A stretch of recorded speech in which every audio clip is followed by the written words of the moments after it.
Good morning, dear students. Myself Ms. Deepti from DIPS Karolbagh. In today's lecture, we are going to continue Geography Chapter 3, Natural Resources, Natural Vegetation and Wildlife. In previous lecture, we have read about the natural vegetations in which we have read about the forest. In today's lecture, we are going to read about the grasslands.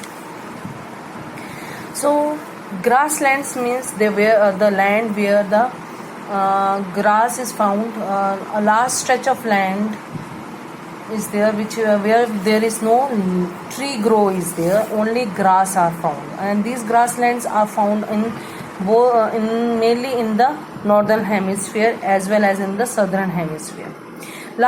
So let us start reading what is a grassland. Large areas of the world are under grassland. These are closely related to the region of low rainfall. The main occupation of the people is rearing sheep and cattle. So grasslands, grass is a animals love, animals eat grass, and in the grasslands the main occupation of the people is cattle rearing. Cattle rearing means cattle rearing means keeping cattle for the use for the milk products and the other milk products. So the cattle rearing and the sheep rearing is the main occupation of the people living in the grasslands. So grasslands are found in the both hemisphere. In this diagram, in this map, we can see the different tropical grasslands of in world. Here is the in North America. This is in North America, prairies, and then South America is there. In Africa, a large area of the Africa is under the grassland area, savannas. Here the grasslands are known as savannas. In Europe and Asia, it is known as known as steppe grassland, and whereas in then Australia, the northern part of Australia and the eastern part of Australia, there is grasslands are there, and here the grassland is known as downs. So the grasslands are found on all continents of the world. So these grasslands are good granary. They are the good granary of food. Granary means यहाँ पे food बहुत उगता है, and we can also say these are the ball of rice ball for the whole world. यहाँ से ही world के ज़्यादातर लोगों के खेतों अनाज उगाया जाता है. तो because the land is very flat. The reason is that land is very flat, and low rainfall is that for the irrigation we use modern techniques for the irrigations. So these the grasslands are very important in our life. So in this chapter, in next paragraph, the tropical grassland means savanna are located between the equatorial rainforest and hot desert. Here you can see these area.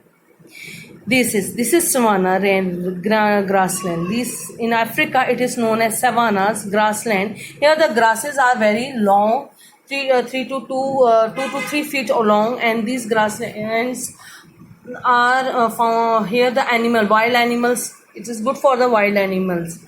So next is the temperate grassland are more widespread, such as prairies, steppes, and downs. The grasslands is nutritious and hence were useful for the cattle.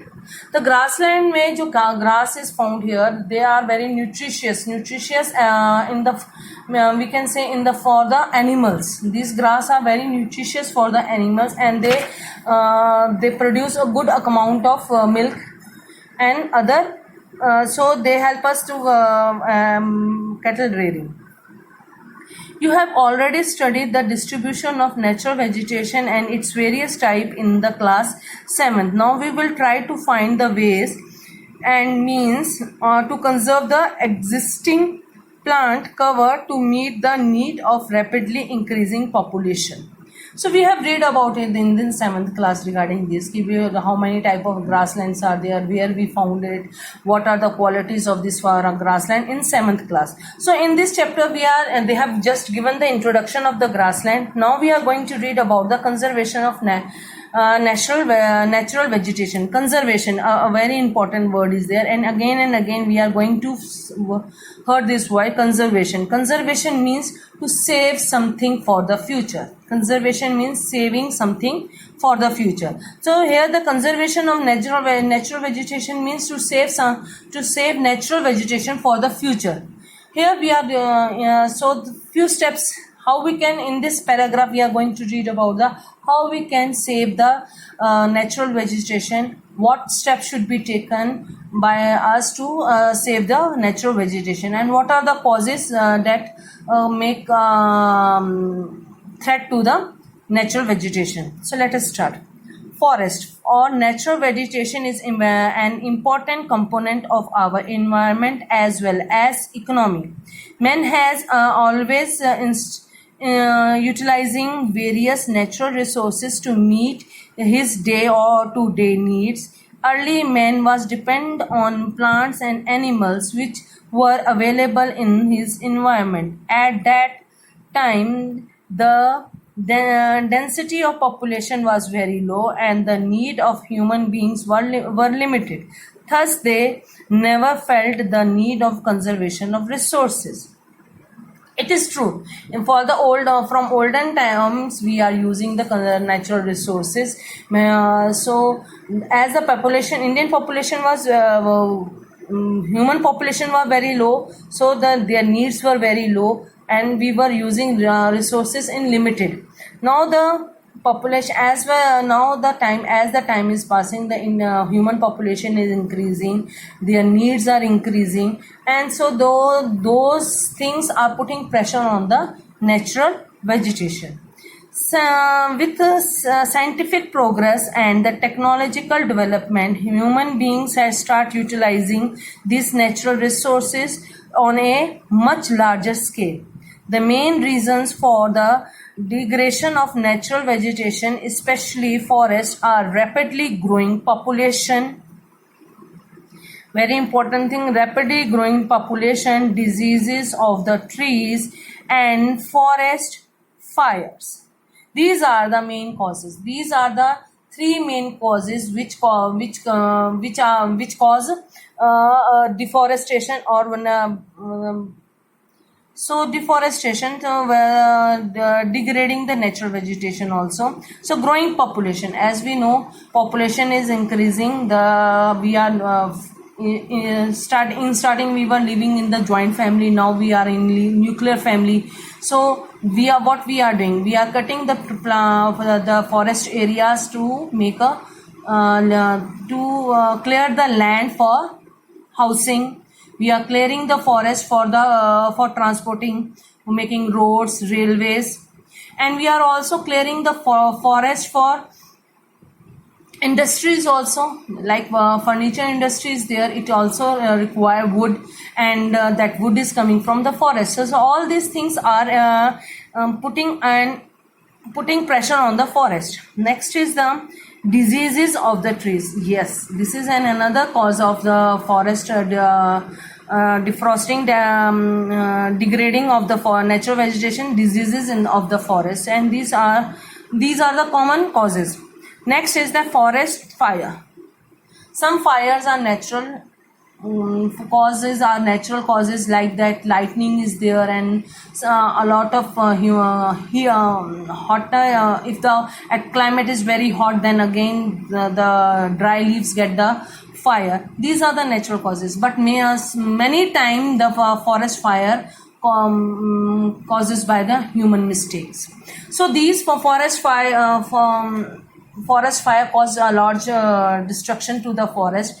Recently a news was there in news that in Australia forest fire was there, and that forest was burning for the for 2 or 3 months continuously, and causes of due to this forest a lot of wild animals were died, and forest species were many tree species were destroyed. So forest fire is a very destructive thing for the forest. So, thus, the human activities and climatic changes are causing the loss of natural habitats of plants and animals. Many species of trees are on the verge and of extinction. Many factors such as deforestation, construction of road or railways, building, industries, soil erosion, tsunami, landslide, etc. are together accelerating the destruction of natural vegetation, especially forest. So we have discussed regarding this. These are the few causes of destruction of natural vegetation.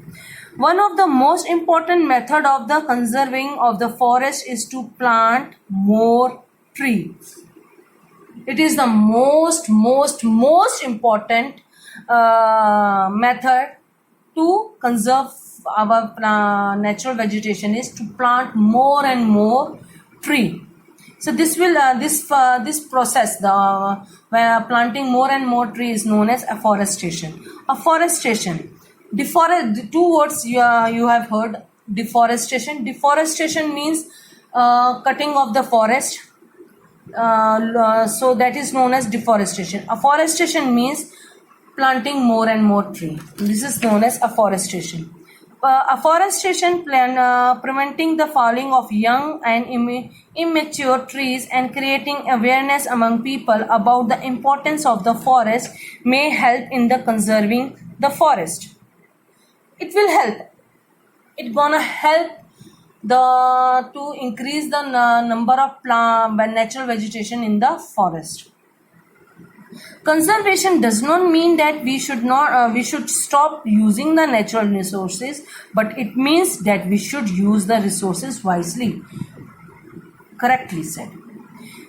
So conservation does not say that you should not use the resources. It says that we should use the resources very wisely. When we need it, then we should use it. If there is no, we don't want that resource, so we should not use it and destroy it for our fun.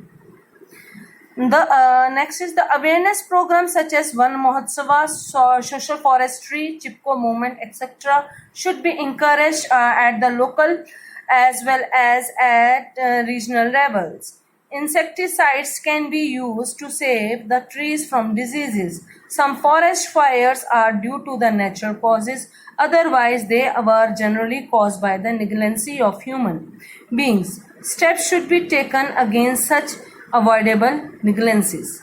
So in this these are the few steps through which we can conserve the rainforest. In this whole conservation of natural vegetation, in this paragraph we have come to know what are the causes of deforestation and how we can increase the natural vegetation cover area. So in next lecture we are going to read about the wildlife. Thank you very much.